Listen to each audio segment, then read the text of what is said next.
Yes, absolutely. So my question is for Achal. Achal, we would like to hear from you about your interview experiences.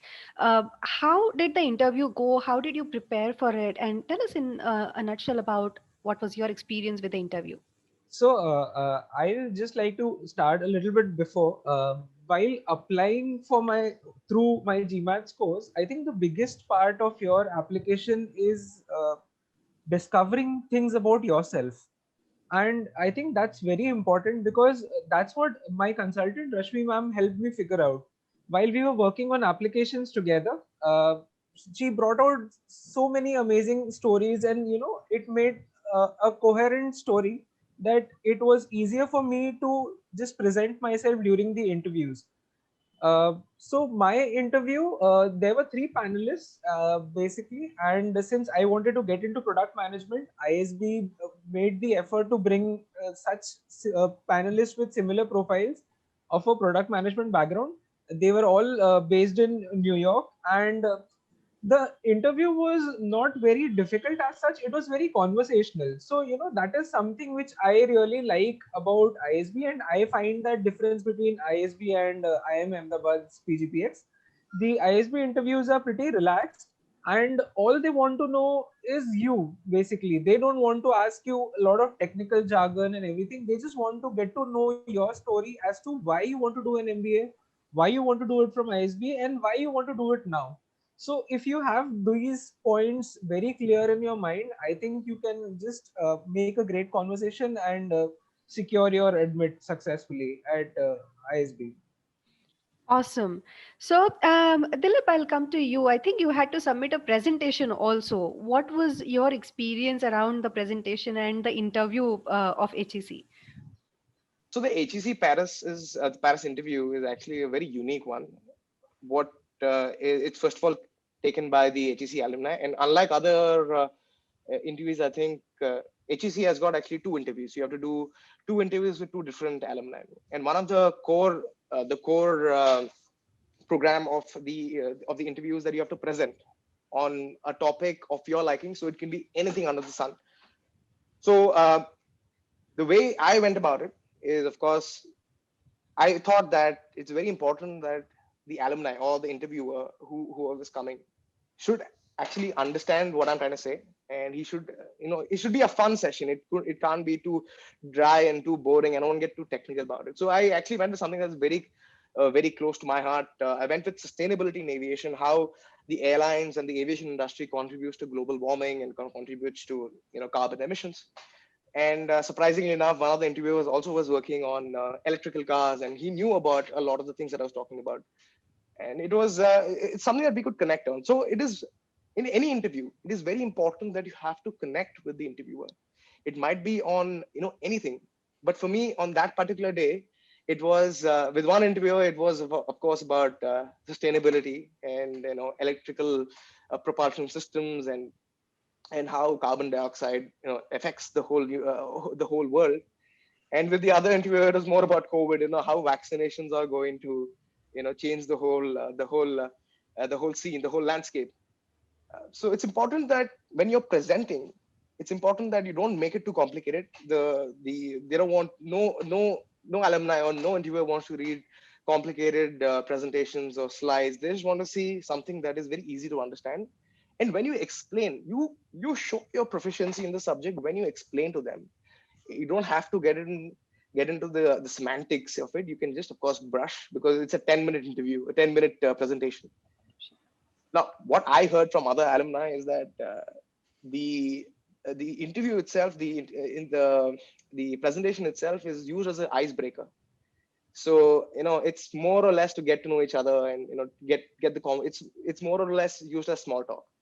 To kind of connect with each other. That's the whole idea of the presentation. But otherwise, the HEC Paris interviews were actually very, very friendly. The people were quite straightforward and they're quite open. Until now, actually, I'm in touch with the alumni who interviewed me. So it was a very nice experience, and there was no stress. So there was no, I don't know how it is in India, because I have not interviewed with Indian colleges, but it was the most relaxed interview that I've ever been in my life. So yeah, I think that's all I have to say. I think I'll agree with Dilip over here. The ISB interviews are equally relaxed. In fact, the alumni, they all the people, those who come to interview you, they have your essays, they have your stories in hand. They just want to get to know you better as a person. So they'll probably ask you questions about if you have some cases, how will you deal with this situation, whether you're able to handle the pressure, whether you are interested in sports, and they'll talk about different activities that you like. So it's a very conversational and interactive interview. In fact, you enjoy having that conversation with them. And basically, all they try to do is get to know you as a person and whether ISB is the right fit for you. That's it. And having I said would. that, and I'm sorry to interject, having Yeah. said that, when you're going for your, and this is particularly for the HEC Paris guys who are interested in applying to HEC Paris, when you're going with the presentation, please be fully prepared. Don't expect it to be a walk around. The European culture is such that their people are very relaxed and very friendly, but they mean business when they come to the interview. So I did get asked a lot of business questions. So I did prepare in terms of the policies and the current affairs. So you have to be ready from all angles. So preparation, there is no difference in terms of preparation. Might it be any college, Harvard or IIM or HEC, you have to be fully prepared. I would actually like to add something here. So it's mostly behavioral questions that like Achal and Dilip mentioned. But for my course, which was MSc Finance, it's partly technical. So in a few interviews, I did face a few technical questions where they were concerned about a few terms and how things work. So I believe it's more on which course you're applying for, and mainly also who your interviewer is. So the universities, they share the names of the interviewer prior, and I feel it's a good idea to look them up on LinkedIn and to basically do your research about them, do your homework. And for one of my interviews, my interviewer was actually a postgraduate in finance, so she had a pretty good knowledge and a good hold on the subject. So she could actually question me on those.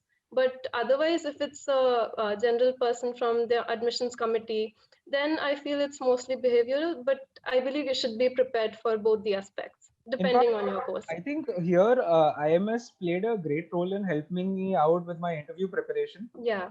I remember Diti ma'am took one of my mock sessions, and once we had that session, she gave me a lot of feedback on how I can polish my answers, better them, and present a better picture in front of my interviewers. So that is one of the key things which I think helped me convert my ISB admit. Yeah, and also they even give you additional questions to prepare on, apart from the basic what do you do and what your strengths are. The IMS mock interviews, they gave me a few actual questions, scenario questions, where I had to prepare separately. Like you need to come up with stories, with a few stories, and you need to keep them in hand to basically present yourself better. So that way IMS helped me a lot. Really glad to see a lot of interaction amongst different of the panelists, because these are the sorts of things that you need going forward in these in the online world, and very good communication skills. Super. So the next question, I'm going to come back to the fact that we are currently in a pandemic world, a global pandemic. So how was your experience with admissions committees? Were they understanding and empathetic and supportive, or how did you feel their responses were when you were applying and asking these sorts of questions about how the system will be going forward? And I'd like to ask this of Hari. Yeah, sure. Yeah, thanks, Samir, for the question. So, well, I applied for 4 colleges in the UK, right? And I had to reach out to each of these colleges at least 5 to 10 times during the whole application process. And I was really surprised to know, to come to know how supportive, how enthusiastic they were actually about my whole application process, right? Very, very supportive. I got answers for almost all my questions within like 48 business hours. They were very supportive, they are to the point, and they are very, very approachable too. And one really good thing that I got to know is reaching out to them is also important during your application process. That's probably one of the ways where you can build a really good relationship with the admission committee. And when we talk about that kind of rapport, right, you can probably find them in LinkedIn, connect with them, and make sure that you ask really, really good questions, like intelligent questions, not like so make sure you don't ask questions that you can really find in a quick Google research. such, right? So try to so questions like, if you are given your profile, do you think it's going to be a right fit for the college, right? So try to come up with really good questions that you have, and of course not for the sake of asking, but yeah, or get all your questions answered either through LinkedIn or their email IDs, and I think that's going to play a really small part in the whole decision process, that the kind of rapport that you're going to build. And yeah, so to answer your question, Samar, they were very supportive, and that kind of relationship really helped me to a bit. Great. And thank you, Hari. I think I'd like everybody who is participating, all the attendees, to pay attention to this idea that Hari has brought out, that your social media and your LinkedIn profile, your Twitter profile, these different, these are really important. It's a way to connect to the universities and get to know them better, attend their events, ask questions. This is a wonderful way to connect. Great. I'd like to ask the same question of Aishwarya. Yeah, so as Hari said, it's very important to keep in touch with them, but at the same time, I would believe to keep it professional and formal, because basically your every interaction, every email, everything that you send them, it's basically giving them an opportunity to assess you. So you need to be very mindful of what you ask and how you ask. So that's one very important thing I feel it's to keep in mind. And again, yes, they are very supportive and they're very responsive. And since it's mostly email now and the phones don't work because of work from home, so I believe it's also important to be patient in order to give them a suitable time to basically respond back. I understand it can get very impatient at times that they're not replying, but I feel you should wait for some time before sending a follow-up mail. I think On that, I have an interesting story to add on here. This is about how reaching out to people helped me out. I remember when I was trying very desperately for ISB at that particular point of time, there was a QS World Tour happening, and they had one of their events scheduled here in Mumbai. So I just went there to meet different people from different colleges and different backgrounds, and luckily I was able to meet Mr. Aditya Athreya over there. Aditya Athreya was the admissions director at ISB at the time, and I just requested him, sir, if you can give me 5 minutes of your time and let's connect, and I would like you to help me review my profile and understand of what all should I improve on, how should I write my essays, how should I approach it. And he was cordial enough to tell me that I will not be able to help you today, but tomorrow there is a coffee session scheduled in Mumbai in the evening at Taj Lands End, and you can come and connect with me over there. So I made sure I reached there half an hour earlier the next day.